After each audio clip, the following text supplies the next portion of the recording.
Toxic gas detected.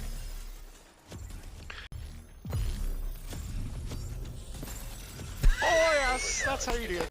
What's up, agents, and welcome back to another Division build video. We're all about damage today. As you've just seen, I'm going to show you a build where you can one tap raid bosses. That's right, one tap raid bosses. It's a lot of fun and really easy to set up.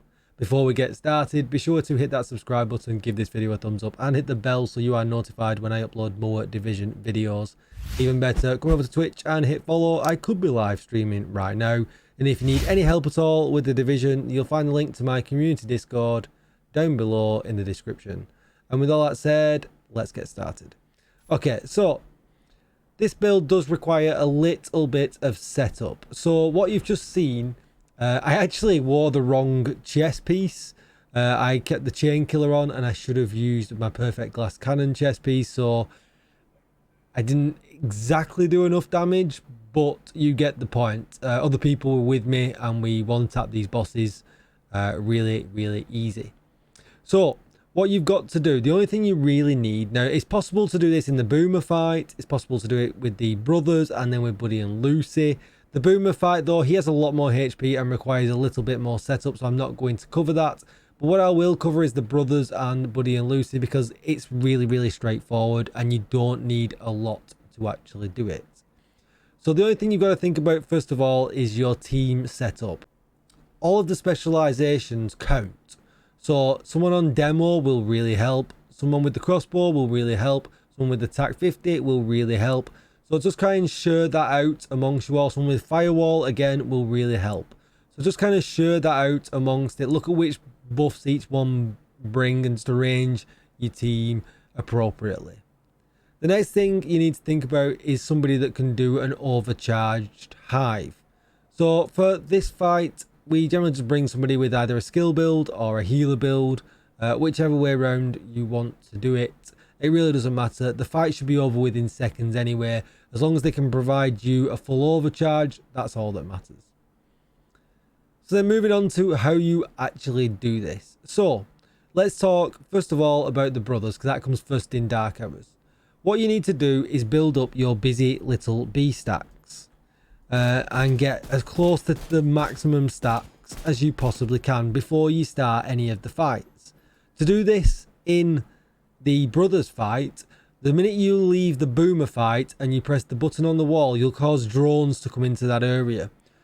Take it in turns, everyone to shoot in the drones and getting maximum stacks. At that point then, do not change guns. If you change guns, you'll lose the stacks and therefore you can't do as much damage. You can still do a lot of damage if there's multiple people in there doing it. You can still, you know, probably hit him for at least half his life. So still it's really a lot of damage, but ideally you don't want to be changing your gun. What you can do at that point, if you don't want to lose your stacks, and obviously you can't change weapons to get your Dodge City holster stacks back, you can just hold a skill out. And as you can see there, the Dodge City is starting to load again. So that's one way of doing that, holding a skill out, and obviously you'll throw it and then you can just go and pick it up. And at that point, you're all set up. You're going to get yourself in the fight at that point. And then all you're going to need to do then is change your gun, Achilles pulse the boss after you've received the overcharge at the start of the fight, and just shoot him. And it's all done. So let's take a look at the actual build. This is going to be the build that you need to set up on. Obviously that is wrong at the moment. You need the Achilles pulse, which you get from the Fair Low right at the beginning of the Fair Low manhunt mission. If you've not got that, you can earn it from your season track. So you're going to need the busy little bee and do, you know, put as much damage on this as you actually can. What we have found out today, and I've only just found it out, is that this talent here is affected also by the expertise level. So the more expertise you put into this gun, the more damage you will do. These stats don't actually matter, but the expertise level actually does. So first of all, you're going to need a punch drunk, headshot, weapon handling, and headshot. The weapon handling doesn't actually matter. You could go crit chance, crit damage, whatever. You just need everything headshot where you possibly can. A Walker Harris backpack. Headshot damage would be ideal. I think I've actually got one. I should have this one on with a headshot mod. Literally just come out of doing this. We've not even saved the loadout yet. This is the freshest video you've ever gotten on my channel. So you want one like that. Weapon handling, headshot, headshot. And obviously we get weapon damage from the one-piece bonus. The one-piece bonus here also gives us pistol damage, which is really, really nice. Then you're going to want to sacrifice with headshot damage. Again, brilliant with perfect glass cannon. And you're going to definitely going to want headshot in the mod slot. So what you'll notice in the video, I had the chain killer on. I actually made a mistake with the chest piece because we were just testing the loadouts and I forgot to change it. And I still did all the damage to the boss apart from about 1%. So, you know, this just tips it over the edge. Then you're going to need Contractor's Gloves with headshot damage. You're then going to need Foxy's Prayers. Again, no surprise, with headshot damage. And the Dodge City Gunslinger's holster, which comes with weapon handling and headshot damage. Then the Achilles Pulse, which we've talked about, and whatever else, it really doesn't matter. And that's going to be it for your setup. So ideally at this point, you're going to have max busy little bee stacks by shooting the drones beforehand. And before the Buddy and Lucy fight, it's even easier. There's a whole section where there's loads of enemies where you can, you know, build your stacks up. Just get through and build all of your stacks. And what we'll do for purposes now, they've got full stacks, and I'm just going to hold out my hive, and you'll notice that my dodge is starting to charge, which is really, really great. So let's just pretend that the dodge, rather than wait a minute, we'll just pretend that the dodge is now full, and they've started the fight, and I've just received overcharge. I get overcharged for a long time, nothing to worry about, but I get 10 seconds then to switch my Regulus, use the pulse, and do the shot. And that's it. You've done the boss. He's dead. And that's it. It's game over. So the stats you're going to be hitting with when you've got the Regulus in.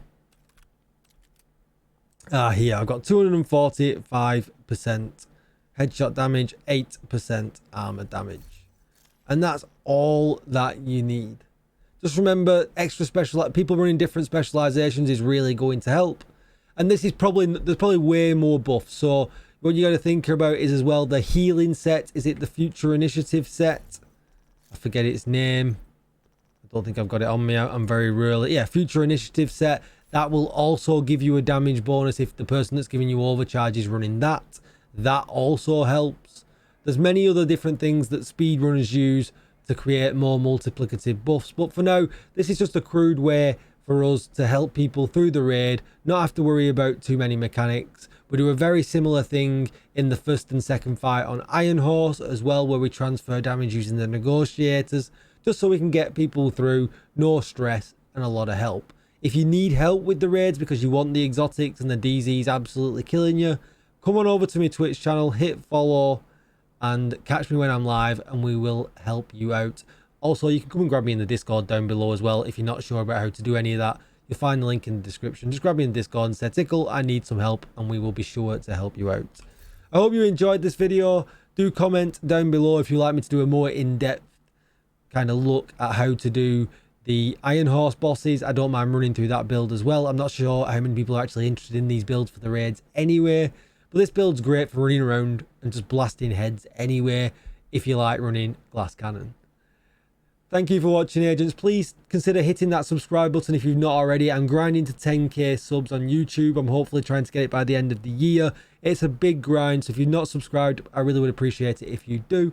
Comment, like, share, and all them other good things, and come over to Twitch and hit follow, and I'll see you all in the next video. Thank you for watching, agents. Goodbye. Oh yes, that's how you do it. Toxic gas detected. Oh!